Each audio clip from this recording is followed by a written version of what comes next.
Hello there, Ray here, and today I would like to show you some fast techniques that I use to break bedrock. In some cases, you want to break just one or a couple pieces of bedrock, and with these techniques, you can do it fairly quickly. The first method here is something that you can use in single player or with just one player, and this is a way to easily break one or a couple pieces of bedrock. And what you normally do is place down a piston and put a dragon egg above it. And this is a technique that I have shown before, which is the ability to break bedrock by using a dragon egg and lazy processing chunks. I will link down in the description to my video that explains this technique in more detail if you want to learn more about it. Now, with this technique, you can even place a couple banners on the side and add some more dragon eggs to them if you want to break a couple bedrock on either side of it. Then back here we have Smokey's lazy processing chunk detector. If you want to learn more about that, I will also link that down in the description. And here it's an easy way to detect when the player has left this chunk and it turns into a lazy processing chunk, because the entity, this minecart, will no longer be processed by the game, and therefore it pretty much doesn't exist. And then this pressure plate here, which is being activated by it, will stop pulsing. So then the power will be removed from this piston, allow the dragon egg to drop, and will break this bedrock. So as you can see, we'll just move away and the dragon egg will drop. So once you're far enough away, the dragon egg will drop, and then you can just come back again, and you will see that it has came and removed the bedrock and has placed the dragon egg. So this other technique that I use is really quick, but it uses two players. What I have is one player that will sit on a pressure plate, which will activate this piston, then we'll put a dragon egg above it. Then the next account will move away, and he will move out the render distance worth of the server. So if the server render distance is 10, you want to move away 10 chunks, pretty much. And if I go out, pretty much easy way to figure out how far to go out, I just go out to that you don't see the dragon egg anymore and then move in again until you can see it. Now, with other account or a friend, you can go ahead and log out, and this will allow the piston to deactivate and drop the dragon egg. Now, if you come back, you can see that the bedrock was broken.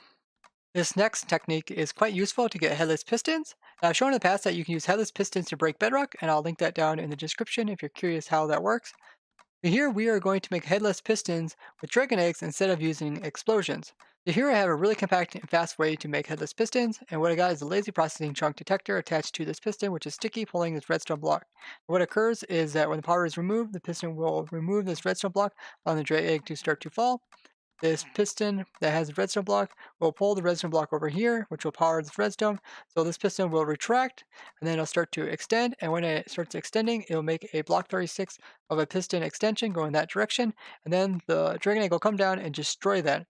And then the power that is over here will be sent through here and it'll go through this repeater, which will lock this system, preventing this piston from retracting again, even if this detector back here starts sending power back through here again.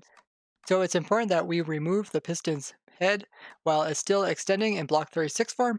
Otherwise, if you let it fully extend and then you try to remove the head, you'll also remove the base. But if you do it while it's extending, then the game won't keep track of it and you can remove it without removing the base as well. We can go ahead and try this. Notice that there is a piston head here, and if we just go back a ways, so if we move back to the location again, we can see that there will be a dragon egg replacing the piston head, and this is just a piston base. This is quite useful because then you can come in and you can use this to break bedrock in a lot of different ways, such as what Myra and Uriel showed, where you can set up the pistons and chain them together to even break bedrock from the side. And this is an easy way to set that up. I also have another version here which uses a player.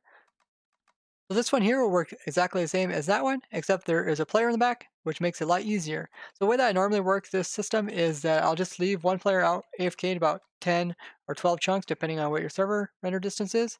And then I will constantly just log in and out with one account. This way it's really easy to be able to set this up, log out, have it break the bedrock, then log back in, and then work on the next area. So here you can see that I will just move out and then I'll log out the other account. Now we'll see it do the exact same thing with the other method, except this one's a little bit easier to set up if you have two accounts. And this is also pretty nice to use as well, because you can come in here and like place in some blocks like so. And then what you can do is have it so that it will be able to break some of the blocks that are around it. So if I did something like this, and then I remove this power, that power as well, I remove this power, you can see that it broke that bedrock there.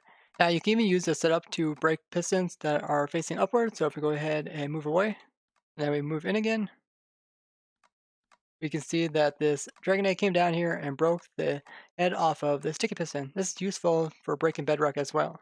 If you would like to get more familiarized with these techniques, I will provide my world download in the description so you can come here and try them out. some quick ways to break bedrock in survival. So if you guys found this interesting, show me the like and share this with others. If you'd like to see more contraptions like this for survival, subscribe as well as hit the bell button. And if you have any questions, just ask in the comments. Bye-bye!